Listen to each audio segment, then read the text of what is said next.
ಅಲ್ಲ, ನಮಗೇನು ಯಾವುದು ಕೂಡ ಇನ್ವೆಸ್ಟಿಗೇಷನ್ ನಡೀತಾ ಇದೆ.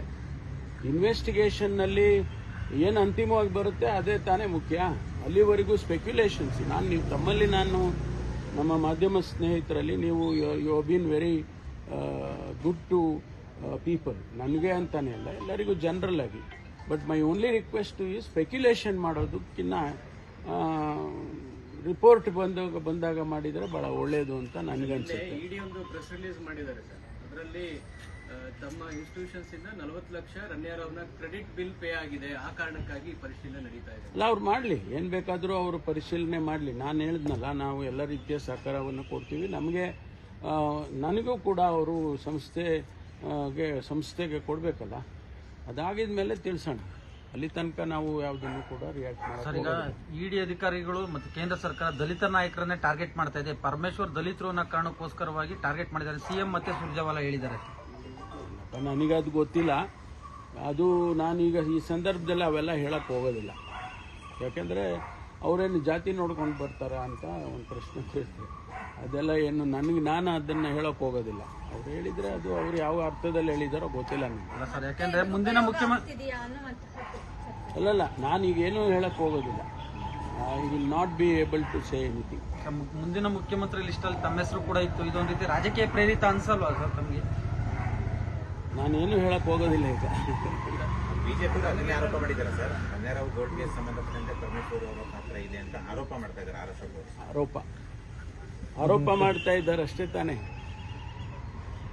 ತಮಗೇನು ಸಂಪರ್ಕ ಮಾಡಿದ್ರು ಸರ್, ಇಡಿ ಅವರೇನು ಬರ್ಲಿಕ್ಕೆ ಹೇಳಿದ್ರೆ ಆ ಥರದ್ದೇನು? ಇಲ್ಲ, ನನಗೇನು ಹೇಳಿಲ್ಲ.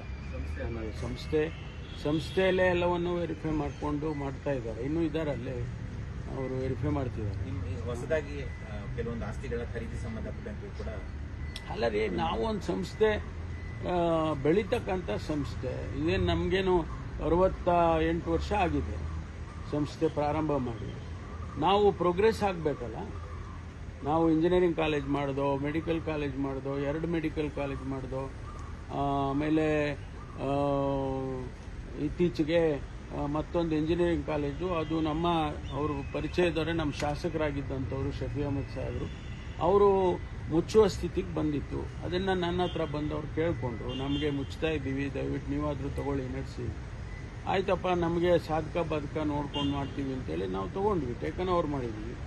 And everything is in black and white. ಇದರಲ್ಲೇನು ಹಿಂದೆ ಮುಂದೆ ಇಲ್ಲ. ಮತ್ತು ಆ ಸಂಸ್ಥೆಯನ್ನು ಈಗ ಪುನಶ್ಚೇತನ ಮಾಡ್ತಾ ಇದ್ದೀವಿ.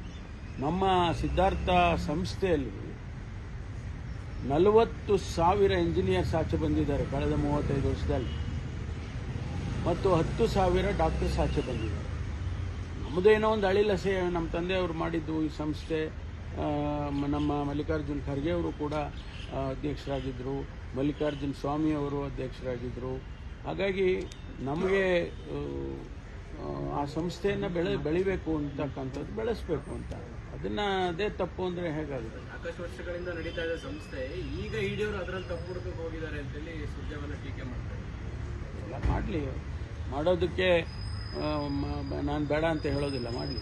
ಗೋಲ್ಡ್ ಕೇಸ್ ಪ್ರಕರಣಕ್ಕೂ ನಿಮ್ಮ ಶಿಕ್ಷಣ ಸಂಬಂಧ ಇಲ್ಲ ಅಂತೀರಾ ಸರ್? ನೋಡಿ, ನಾನು ಏನು ಹೇಳಕ್ ಹೋಗಲ್ಲ. ರಿಪೋರ್ಟ್ ಬರಲಿ ಅಲ್ಲ, ಸಂಬಂಧ ಯಾರು ಹೇಳಿರೋದು? ಹಿಂದಿನವರು ಯಾರೋ ಹೇಳಿದ್ದಾರೆ ಅಂದ ಕ್ಷಣಕ್ಕೆ ನಾನು ಅದಕ್ಕೆ ಉತ್ತರ ಕೊಡಕ್ಕೆ ಹೋಗಲ್ಲ.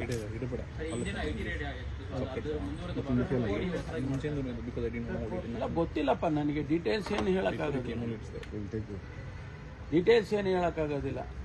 ಏನು ಹಾಫ್ ಹ್ಯಾಂಡೆಡ್ ನಾನೇನೇನೋ ಹೇಳ್ಬಿಟ್ಟು ಸ್ಪೆಕ್ಯುಲೇಷನ್ಸ್ ಆಗುತ್ತೆ, ಅದೆಲ್ಲ ಹೇಳಕ್ ಬರೋದಿಲ್ಲ. ಒಬ್ಬ ಜವಾಬ್ದಾರಿಯುತ ಮನುಷ್ಯನಾಗಿ ನಾನು ಅವೆಲ್ಲ ಹೇಳಕ್ ಹೋಗೋದಿಲ್ಲ.